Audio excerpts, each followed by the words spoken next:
ꯂꯥꯟꯊꯣꯛꯆꯔꯤ science magazine ꯉꯁꯤꯒꯤ ꯊꯧꯔꯝꯗ ꯊꯝꯖꯔꯤ ꯀꯣꯛ ꯑꯋꯥꯡ ꯑꯣꯜꯂꯒ ꯇꯨꯝꯕꯁꯤ ꯐꯠꯇꯦ ꯍꯥꯏꯅꯩ ꯑꯃꯁꯨꯡ ꯏꯂꯦꯛꯇ꯭ꯔꯤꯛ ꯚꯦꯍꯤꯀꯜꯁꯤꯡꯕꯨ ꯆꯂꯥꯏꯔꯤꯕ ꯕꯦꯇ꯭ꯔꯤꯒꯤ ꯇꯧꯕ ꯉꯝꯕ ꯑꯃꯗꯤ ꯃꯥꯒꯤ ꯃꯇꯤꯛ ꯃꯌꯥꯏ ꯍꯥꯏꯕ ꯍꯤꯔꯝꯁꯤꯗ San Jose California United States of ꯑꯃꯦꯔꯤꯀꯥꯗ ꯂꯩꯕ ꯁꯥꯀꯨ ꯀꯣꯔꯄꯣꯔꯦꯁꯟꯒꯤ ꯕꯦꯇ꯭ꯔꯤ ꯕꯤꯖꯤꯅꯦꯁ ꯌꯨꯅꯤꯠꯇ ꯆꯤꯐ ꯇꯦꯛꯅꯣꯂꯣꯖꯤ ꯑꯣꯐꯤꯁꯔ ꯑꯣꯏꯅ ꯊꯧꯄꯨꯔꯤꯕ ꯗꯣꯛꯇꯔ ꯖꯣꯏꯀꯨꯃꯥꯔ ꯊꯣꯛꯆꯣꯝꯒ ꯑꯩꯈꯣꯏꯒꯤ ꯃꯤꯍꯨꯠ ꯔꯥꯏꯆꯟꯗ ꯆꯤꯡꯊꯥꯝꯒ ꯎꯅꯗꯨꯅ ꯋꯥꯔꯤ ꯁꯥꯕ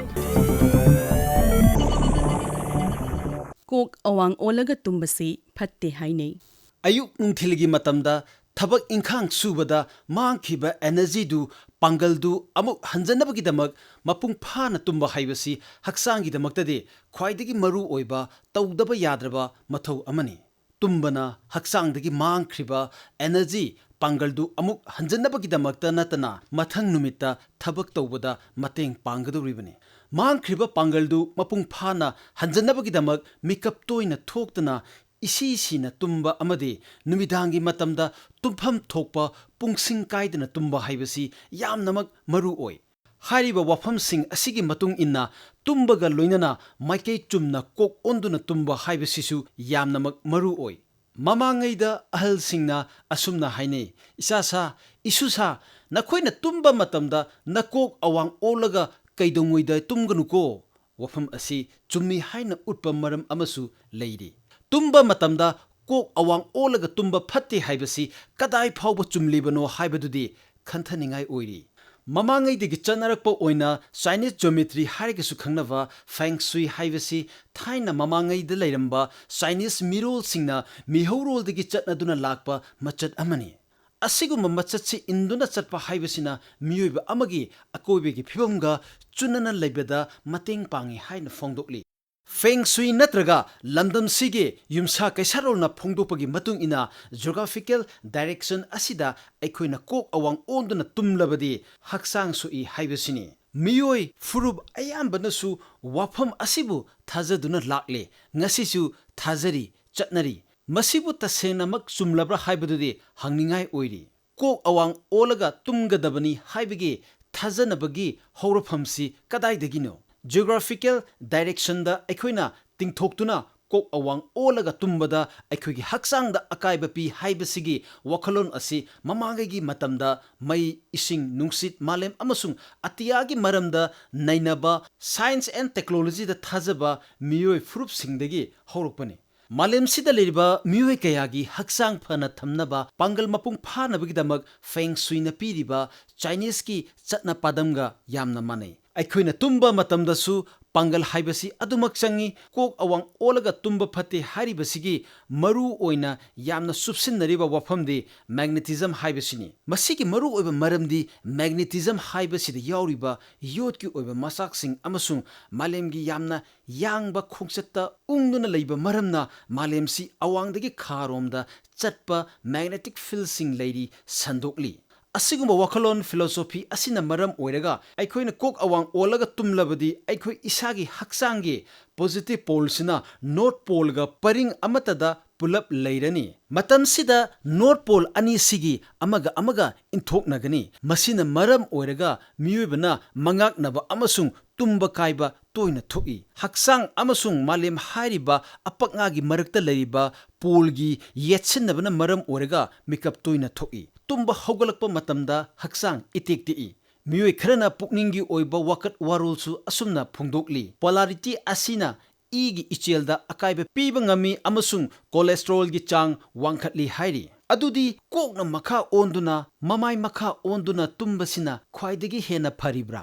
ꯃꯥꯂꯦꯝꯒꯤ ꯅꯣꯔꯊ ꯄꯣꯜꯒ ꯑꯣꯟꯅ ꯇꯩꯅꯅ ꯀꯣꯛ ꯑꯣꯟꯗꯨꯅ ꯇꯨꯝꯕꯅ ꯑꯦꯅꯔꯖꯤꯒꯤ ꯏꯆꯦꯜꯗ ꯑꯀꯥꯏꯕ ꯄꯤꯗꯦ ꯑꯃꯁꯨꯡ ꯃꯌꯣꯟ ꯆꯨꯝꯅ ꯇꯨꯝꯕꯒꯤ ꯄꯔꯤꯡ ꯄꯥꯗꯝ ꯀꯥꯏꯗꯅ ꯀꯣꯛ ꯅꯣꯡꯄꯣꯛ ꯑꯣꯟꯗꯨꯅ ꯇꯨꯝꯒꯗꯕꯅꯤ ꯍꯥꯏꯕꯒꯤ ꯑꯆꯦꯠꯄ ꯄꯥꯎꯇꯥꯛꯇꯤ ꯑꯗꯨꯃꯛ ꯄꯤꯅꯔꯤ ꯑꯁꯨꯝꯅ ꯄꯤꯔꯤꯕ ꯆꯠꯅ ꯄꯥꯗꯝ ꯑꯁꯤ ꯄꯥꯡꯊꯣꯛꯇꯨꯅ ꯇꯨꯝꯕꯅ ꯃꯦꯒꯅꯦꯇꯤꯛ ꯐꯤꯜ ꯑꯃꯒ ꯀꯛꯊꯠꯅꯗꯨꯅ ꯃꯌꯥꯏ ꯆꯝꯍꯜꯂꯤ ꯑꯃꯁꯨꯡ ꯃꯄꯨꯡ ꯐꯥꯅ ꯇꯨꯝꯗꯨꯅ ꯅꯤꯡꯁꯤꯡꯕꯒꯤ ꯄꯥꯡꯒꯜ ꯍꯦꯟꯒꯠꯍꯜꯂꯤ ꯇꯧꯒꯗꯕ ꯏꯊꯧꯗ ꯄꯨꯛꯅꯤꯡ ꯆꯪꯍꯜꯂꯤ ꯑꯃꯁꯨꯡ ꯍꯛꯆꯥꯡꯗ ꯀꯥꯟꯅꯕ ꯀꯌꯥꯃꯔꯨꯝ ꯄꯤꯕ ꯉꯝꯃꯤ ꯃꯦꯒꯅꯦꯇꯤꯛ ꯐꯤꯜꯅ ꯂꯧꯔꯤꯕ ꯃꯔꯨꯑꯣꯏꯕ ꯊꯧꯗꯥꯡ ꯅꯤꯡꯁꯤꯡꯕ ꯌꯥꯏ ꯑꯩꯈꯣꯏ ꯄꯨꯝꯅꯃꯛꯅ ꯈꯪꯖꯤꯟꯕ ꯌꯥꯕꯗꯤ ꯃꯥꯂꯦꯝ ꯂꯩꯃꯥꯏ ꯑꯃꯁꯨꯡ ꯃꯤꯑꯣꯏꯕꯒꯤ ꯍꯛꯆꯥꯡ ꯑꯅꯤꯃꯛꯇ ꯃꯦꯒꯅꯦꯇꯤꯛ ꯐꯤꯜ ꯍꯥꯏꯕꯁꯤ ꯃꯁꯥ ꯃꯁꯥꯒꯤ ꯑꯣꯏꯅ ꯌꯥꯎꯖꯩ Malem leimaisida yauzariba magnetic field singsi malem leimaisigi awanglomdagi kharomda lai. Aikoina kok awang onduna tumba matamda aikoigi hakchangi magnetic field singsina malem leimagi magnetic field singda ayat apan thokhalli. Masina maram oiraga aikoigi hakchangi blood pressure da changna hende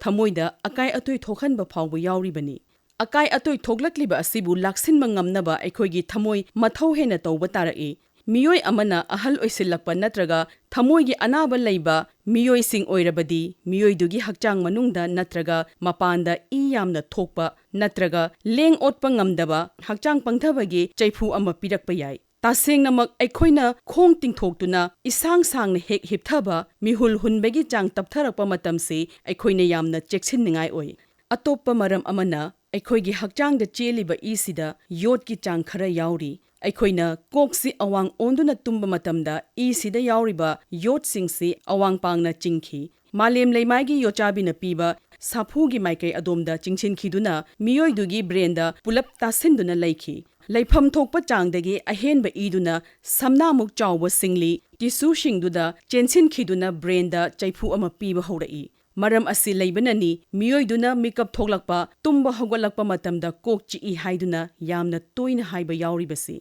Kok awang onduna tumbana igi ichelda yamna apanba pi amasung masina maram oiraga mapung phana tumba yade akaiba pi. Asigumba akaiba mayamsi thingba ngamnaba tumba matamda kok awang olaga tumbagi hainabisi thadokpa tai. Koksi karamba maikaida olaga tumbasina khwaidagi phabage. Nongpok amasung kha maikai olaga tumba haibasina khwaidagi phaba maikaini. Kok kha olaga tumba haibasina kok awang olaga tumbadagi pirakkadaba phattaba mahaigi ona tainaba oigani. Haibadi kok kha maikai olaga tumba haibasina hakchangda akai atui thokhalloi haibani. Hakchangi blood pressure gi chang kaidana thamba ngammi amasung hakchangi leifam thokpa igi icheldasu akaiba pide. Tumba matamda oiromda mai onduna chepaga tumba haibasina thamoida pirakpa yaba akaibasing hanthahalli. Tumsit phana tumbada mateng pangi. Adubu mathakta hairiba wafam singse malemgi mafam pumnamakta chatnagadaba amadi chumduna leigadaba wafam dinate. Khudam haibabu yumsa kaisa rol amasung feng shui gi matung inna Australia gumba leibaktadi kok awang olaga tumba yai. Kha olaga khak tumloidabani hairi. Masigi maru aiba maramdi Australia si equator gina kha thangba hemisphere da leibana kok awang olaga tumliba miyoi duga malem leimaigi magnetic field duga paring amada punna leiminai. Awang thangba hemisphere da leiba leipak singge miyoi singna kok awang olaga tumba amadi kha thangba hemisphere da leiba leipak singge miyoi singna kok makha olaga tumba si khak tawroidabani. Miyoi amana tumba matamda karamba maikaida onduna tungadage haibagi matangda kanglongi oiba wafam kayasu phongdokli. Malem leimaigum aikoigi hakchang asisu magnetic field leizai. Aikoina koksi awang onduna tumba matamda sida yauriba yot singsi awang pangna chingki. Malem leimaigi yochabi na piba saphugi maikai adomda chingchin khiduna miyoidugi brenda pulap tasinduna laiki haibagi thazabadu leiri. Kanglongi oiba midyengdadi wafam asimak chummi haibadi leite. Aikoina magnetic field gi sahum phangdaba pamlabadi magnetic node sidagi lapthokna leiba mathau tai. Malem leimaina piriba magnetic field gi sahum sidagi mapangal lising hena kankraba magnetic resonance imaging gi sahum phanglaba miyoi amagi masada yamna ka henba akaiba thokpagi wafam leite. Kok awang olaga tumba matamda igi ichelda yauriba yot iron singsi brenda pulap tasinduna lei haiba wakhalna sagatpa theory sidi asengba achumma natte. Kanglonna thamliba wafamdi tumsit phana tumgi hairabadi tumga dauriba kadu nungai gadaba phibam ama sengatpaga loinana electric potlam singdi tumpham kadagi lapna thamgadabani. Aroibada amuk thamjari electric vehicle singbu chalairiba batterygi touba ngamba amadi magi matik mayai haiba hiramsida St. Jose, California, United States of America da leiba Sakuu Corporation gi battery business unit da chief technology officer oina thopuriba Dr. Joykumar Thokchom ga ekhoi gi mihut Raichanda Chingtham ga unaduna wari saba. Ngasi mu puduna laksari science magazine electric vehicles singbu chalairiba battery gi touba ngamba amade magi matik mayai haiba hiram sida khana nenanaba Akashvani Imphal ki studio da lengsinduna lebireba Dr. Joykumar Thokchom bu ahan maktada ikai khunda zabagulina taram okcheri thagachari ngasi ki topic siga mari lenana ahan ba wangoina Dr. da thamjaningi si battery haibasi karino magi makhal kaya lei aduga battery sina karamna thabak tawri aduga ngasi ki modern technology da battery khudi mukse lone yawre aduna masi battery sina modern technology da lawriba thawdang se basi matang da samlapa wafam thambi battery habasi the energy storage habani energy si store tawraga muk sijinna ba haiba battery makhal si ani thona thoi amana recharge tawba yaba amana recharge tawba yadaba machine recharge tawba yaba yadaba lere atopa definition amadana power battery haba energy battery haba makhal ani musu khadoi haiba battery singsi sinaba gi makha pona use and throw sinaga langthokpa haiba gidi jagi rechargeable oidaba haidi khoi mayam dry cell radio gumba amasung torchlight gumba da sinerbase khoi pencil battery masa singse hoi machina primary battery rechargeable tawdaba haina khangnare aduga secondary battery hagana rechargeable tawba hanna sinaba yaba habidi iPhone da hapagumba dagi e-scooter gumba da hapagumba amusu car da hapagumba asina yamna tangba oibna amuk langthokpasu yadaba aduna hanna sinanaba haibasi recyclable oiba amusung asi secondary battery hana khanai harba battery singsi sinabamsi hojikti chaklabagi khongjen sida lakhibana atopa anauba khuju khulai adegi product mayam sem saba si ayamana power da katai energy da katai mamang da iPhone lemde drone lemde e-scooter lemde adi e-car electric vehicles haiba mayam si battery haiba pochina ngaman bagi anauba opportunity anauba product thokna bagi pamba yam technology da haitare ko khongjen section ko battery haiba sida maroina pochak ahum yawe machi battery ayamana chapmanai maming si anode haba ma separator haba ma amasung cathode haba anode haba ga cathode ki mayai de lechna separator haba anode haba si chemical ni adi cathode haba su chemical ni aduga separator haba si di plastic oiba yai amasung even phi oiba su yai aduna anode ka cathode ka chi samna handaba aduga mahi ama hapchale aduna liquid electrolyte haba atoba battery makhala madana haiba si solid electrolyte haba mahi na tabida aduna anauba tholakpagi matugina mahi yaragadi chathatpa amasung kangiba try up togiba kangiba amasung horaga leak torapa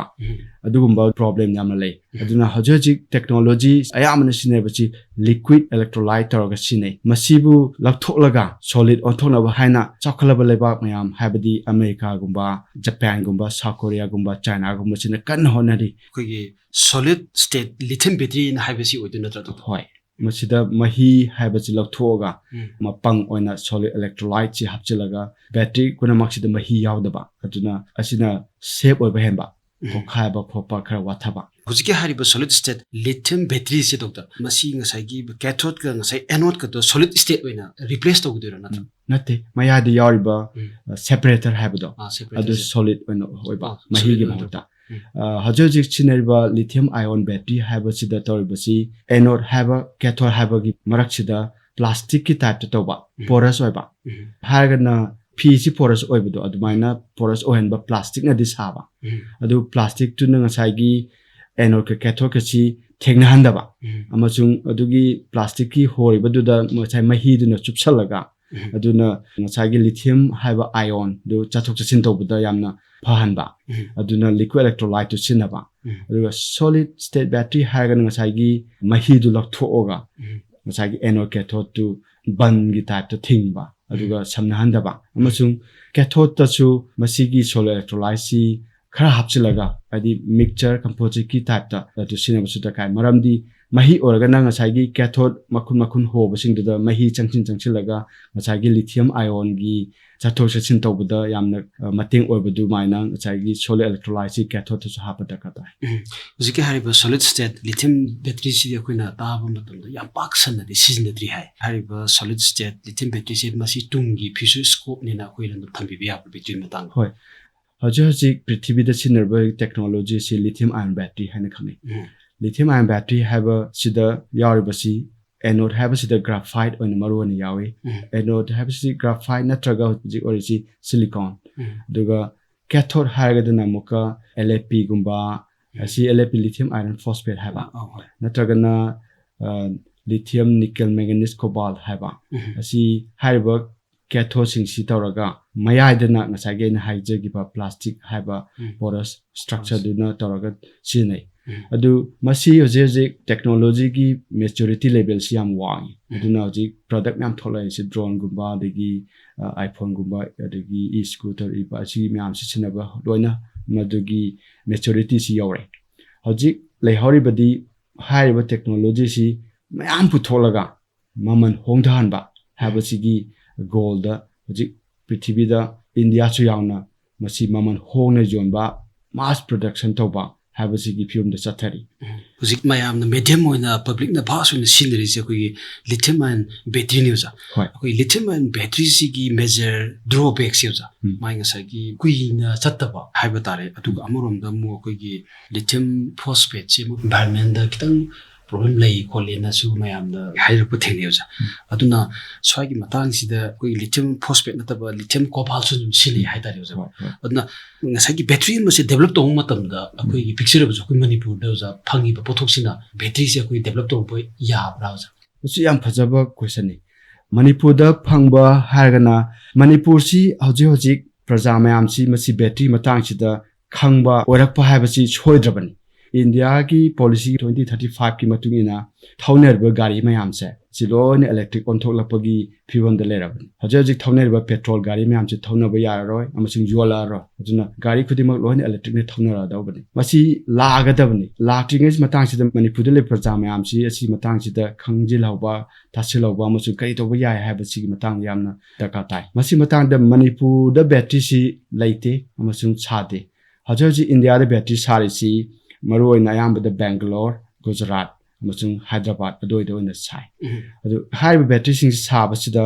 battery si atangba port ama oidoi ni. Sina adu da saraga Manipur yauna purokpa. Amasung Manipur da adugumbagi sinaraga product yam jolakpa. Masida yam tangdoi ni. Masi mayam si handoke amasung Manipur da battery si startup company hangdoklaga battery kari na toba yai. Saba da natana recycle toba amasung sorting toba sigi yamna ecosystem am sema yabagi oithokpa yabale masi sabagi matang sida battery ngasai haigibudo anode habasi hoji chinebasi graphite amasung silicon amasung lithium hariba ahum sina oina sinai manipur da graphite lay habasi tasutade amasung legamdo mande adu graphite letraga su ngasai gi silicon haba lithium habasi di laine haina aina thajai silicon habasi manipur haba tampak sida law yam ui law ubasi phawsida yariba y habasi silicon yawi masi y si condition khada mai tharaga silicon chi putholaga thaningai manipur da silicon powder sina ja chi langhanaba amasung phi subda sinai masida chemical yamna kanaba yam yawi masi battery gi matang sida silicon habasi y mai chalaga ngachagi powder du da yawi aduna masi technology si research level da puthokre battery sananaba y mai thar puthokpa du leire research level da adu commercialize toba makti hoji phawdi tadri aduga atopada namoka ngasagi lithium haba anode sinabiyaba amasung lithium cobalt oxide adigi lithium nickel manganese cobalt oxide haiba cathode amasung anode sananaba si lithium dakata manipur da aina thajabadi lithium ji phangani habagi haipet thajabale maramdi manipur gi jaga kayamada thum thoi thum chi thokpachida lainung ri thoi lithium habasi makhal ani dei phangi amana rock tagi phangi amana lainung dagi ismana chawgala pusidagi phangi masi matang chida aina khanbada chawgaliba thum yamse lithium jawngni habasi haipet jingnaba laibadagi handak manipur tholak puchida matam iten orama su aina masi experiment chi tawningba masi tawnana bhona basida aigi yamba Thokchom basina kumana yan mateng pangduna haiba thum lam taruksidagi khomgale ningel ukrul sikhong haiba manipur gi lam taruk chingdagi thumji agi yamana khomgat pire amasung masi khongwal matungda manipur university test obada ka tai masi test tawbasi gi matang sida aigi imanaba aigi classmate orakiba Rinku Khumukcham haina aigi mana yam mana mateng yam pangki mana mateng panglaga amasung akoigi Manipur gi Chief Minister Honorable CM Biren mana yam mateng panglaga Manipur University da si experiment sing ngang tawki si experiment tawbasi amni chamchamba ahan boy bagi test tawbani khongwat pathu mayam chi mai tharaga kari machu thoi habchi yengaga machu du matungina masi kari yawi habdu jenganaba asigi test tawgibani si tawbasida haji fawbadi confirm di oidi adubu machu swing du yengboy matunga khetang khenabadi thenaki adu haji mathang tabada haiba thum chingchi Bangalore da tharaga aigi professor ISC Indian Institute of Science Bangalore da tharaga NMR test hanamalai NMR test chi tawraga confirm tar matungda Manipur da lithium phangagadi masi yamna Manipur gi economy adai startup hangdokpagi battery sabagi battery subsystem bu contribution yam sawna leibani na thamibini doctor gi se koi ISC Bangalore da adugi usiki thum gi to test orkanda koi lithium du yaw ngadra habigi chingna lei adu amu makhata thani habane ado doctor na hujiksi library si California gi Sakuu corporation gi chief technology officer oina lebibni masi da leitringe gi mamang da koi ISC Bangalore da PhD toropasi masi hujik hari sem battery du dara natraga battery si karam operate to wi natraga battery si hen pangal leiba adu ga hera tum koina chappi matang dara ISC have a institute si India manung da ama khaktini lairisi India gi premier research institute ni masi aina hangliba question du khumdigi matangda ahamada Manipur gi leiriba science da yamna thawai yawba hawliba chatra myam chi yamna guidance amasung masi motivate tawningi masi changbada yamna phaba institute amani ISC Bangalore sida leitaba khulai pak leiti India si lairaba leba ama ojarmosu ISC Bangalore si facility yamna lingna thamba institute amani adi modern science and technology hoi atang ba amasung yamna maintain tawba amasung accessible oiba admaina tawe aduda asigi institute si changlaba matung chida aina masagi yamna competitive level di awangi changbase chang matung chida kai tawba kamai tawba khopa haibasida aigi professor SB Bhat kawe SB Bhat sina aibu mana magi saton lauraga PhD tawbasida mana engon the option ani pi amana fundamental research haba aduna amana battery physics ki property study di oiba oraga aduga battery material di oiba aduina adum yengbada aidi khara apply kumda chaningba apply kumba sida ngasagi battery du topic tu khalaga adu nano composite haba di asi solid electrolyte makhala maneba solid electrolyte masida ina Bangalore gi yamna sophisticated ba khulai kyam sinaraga masigi solid electrolyte sida kamaina lithium ion si chali kadai delay kamain chali habasigi fundamental si study toba aduna battery mak sabagi dinati adu manung chida lithium haba pochi kamain chali kyam yang chali kyam yawi habasigi fundamental studies tokiba marthana doctor na ngasagi battery gi matang bi apasna sugaina takpire hujik makhata laksini gi se khoi EV batteries habidi electrical battery siga akoi conventional battery siga ai mayam paksan sinri battery siga makoi ni khena base tang thambi pakta na sinaba battery si ngasagi na haiba 1.5 volt aduguma battery du di use and throw energy wang daba adugi sing du di rechargeable su pak oidaba aduga lead acid haba battery amasulai pakta na sinaba sina mahi taraga